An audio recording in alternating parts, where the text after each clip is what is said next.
জল ভরা মেঘ ওই দু চোখে দেখতে আমি পেয়েছি, একলা মনে নির্জনেতে তোমার ছবি এঁকেছি।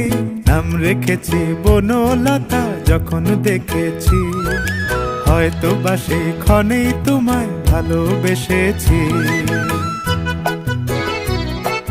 এই পৃথিবীতে সবচেয়ে সহজ কাজ কি জানেন? অন্যের সমালোচনা করা, যা আমরা প্রতিদিনই করে থাকি।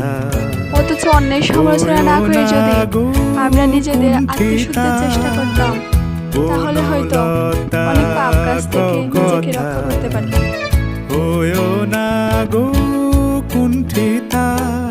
এই পৃথিবীতে সবচেয়ে সহজ কাজ কি জানেন? অন্যের সমালোচনা করা, যা আমরা প্রতিদিনই করে থাকি। অথচ অন্যের সমালোচনা না করে যদি আমরা নিজেদের আত্মশুদ্ধির চেষ্টা করতাম, তাহলে হয়তো অনেক পাপ কাজ থেকে নিজেকে রক্ষা করতে পারতাম।